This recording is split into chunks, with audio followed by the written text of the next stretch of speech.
नमस्कार दोस्तों माडवी हिडमा, शायद आपने इसका नाम नहीं सुना होगा, लेकिन उनसे पूछिए जो छत्तीसगढ़ में रहते हैं, उनसे पूछिए जिनका इलाका माओवादी और टेररिस्ट से ग्रस्त है, उनसे पूछिए जो नक्सलवाद और माओवाद से ज्यादा प्रभावित है, उनकी जुबान पे माओवादी हिडमा का नाम जरूर आएगा। क्यों? क्योंकि एक खुखार, एक दरिंदा हुआ करता था 2005 और 2010 के जमाने में। वो तो छोड़िए, वहाँ के रहने वाले छोड़िए, हमारे पुलिस फोर्सेस, हमारे सीआरपीएफ के जवान, हमारे जो मिलिट्री के लोग हैं, वो भी लोग कभी कभी खौफ खाते थे, क्योंकि ये इतना खतरनाक था कि जंगल में छुप के गोरिल्ला वार करता था और हमारे फोर्सेस की या फिर हमारे लोगों की जान चली जाती थी। चाहे उसमें नेता हो, चाहे सिविलियन हो, चाहे फोर्सेस हो, सबको ये मार गिराता था। उसी का नाम है माडवी हिडमा। माडवी हिडमा वो है जो नक्सलियों का सबसे बड़ा कमांडर एक जमाने में हुआ करता था। लेकिन दोस्तों अब जमाना है 2025 का, वो फिलहाल में जब तक मैं ये वीडियो बना रहा हूँ वो अब तक ये मारा जा चुका है, यानी कुत्ते की मौत मारा जा चुका है। दोस्तों आपने सुना होगा कि पिछले कुछ टाइम में, यानी जब यहाँ पे कांग्रेस की सरकार थी, तो क्या होता था कि या 2005 या फिर 2010 में, ठीक है, माओवादियों का बहुत बड़ा ग्रुप काम करता था। दोस्तों 2010 की वो घटना जो आज भी लोगों के जहन में जिंदा है, जहाँ पे छत्तीसगढ़ के लगभग जो छत्तीसगढ़ का इलाका नक्सलवाद से घिरा हुआ वहाँ पे हमारे जो सीआरपीएफ के जवान गश्त कर रहे थे रात को, तो दोस्तों लोगों के द्वारा यानी नक्सलियों के द्वारा प्लानिंग बिछाई गई थी बहुत ही जबरदस्त। तो जैसे इंटर करते हैं वहाँ पे इतना डायनामाइट बिछा देते हैं, उसके बाद बहुत सारे लोग मतलब बारूद बिछा देते हैं, उसके चपेट में हमारी फोर्सेस आ जाती हैं। उसके बाद दोस्तों 76 सीआरपीएफ जवानों की यहाँ पे जान चली जाती है। 76 सीआरपीएफ के जवान मारे जाते हैं इन्हीं नक्सलियों द्वारा। और दोस्तों उसका मेन कमांडर लीडर कौन था जानते हैं आप?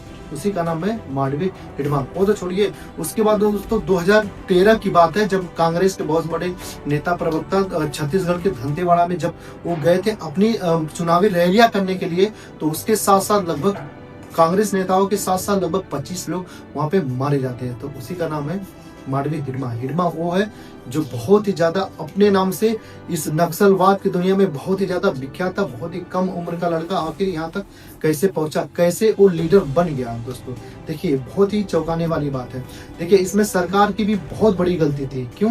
क्योंकि दोस्तों जैसे हमारे जो मतलब जंगल में जो ट्राइब्स लोग रहते हैं, अगर जो आप उनके यहाँ अगर जो सरकारी सुविधाएं नहीं पहुंचाएंगे या फिर सरकारी सुविधाओं से लैस रह जाएंगे, बिजली पानी रोड से अगर जो वहाँ पे सुविधा नहीं मिलेंगी, तो क्या करेंगे? वो सरकार के अगेंस्ट खड़े हो जाएंगे। तो जो नक्सलवाद होता है वो कुछ कोई आतंकवादी टेररिस्ट नहीं होता है, वो हमारे देश में ही वो लोग हमारे देश का हिस्सा होते हैं। उसके बाद जब सरकार की नीतियां वहां तक नहीं पहुंच पाती तो उनके खिलाफ क्या करते हैं, वो लोग अपना मोर्चा निकाल देते हैं।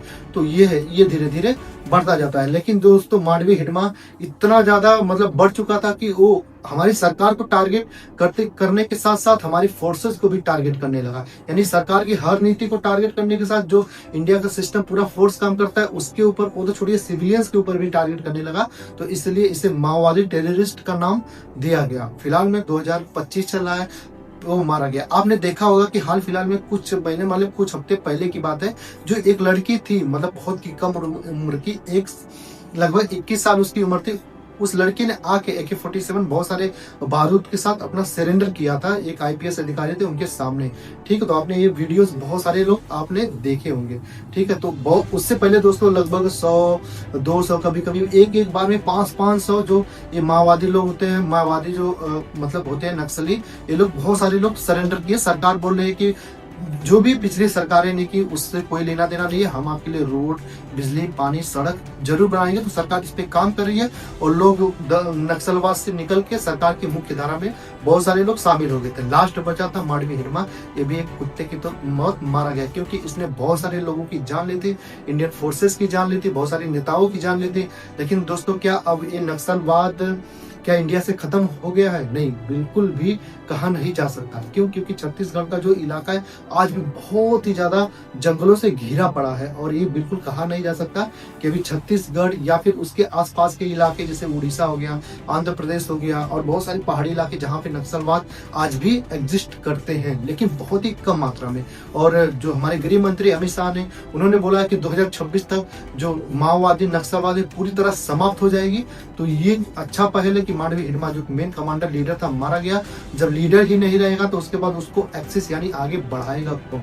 ठीक है दोस्तों, तो लगता है कि 2026 में अब ये नक्सलवाद इंडिया से पूरी तरह खत्म होने वाला है, तो बहुत ही अच्छी बात, बहुत ही खुशी की बात है। तो आपकी क्या राय है अभी कमेंट सेक्शन में जाके बता सकते हैं कि मांडवी हिडमा के बारे में। वो आखिर यहाँ तक मतलब एक गरीब बच्चा जो गांव में कभी ट्राई रहा करता था, खेतों से जंगलों से फल फूल खा के अपना जीवन चलाता था, अचानक वो इतना बड़ा नक्सली कमांडर कैसे बन गया और सरकार ने उसको रोकने के लिए क्या कदम उठाए थे पहले, ये सरकार की भी यहाँ पे बहुत बड़ी फेलियर थी पिछले टाइम की। ठीक है दोस्तों, तो वीडियो कैसा लगा? वीडियो अच्छा लगा तो वीडियो को लाइक शेयर एंड सब्सक्राइब जरूर करें।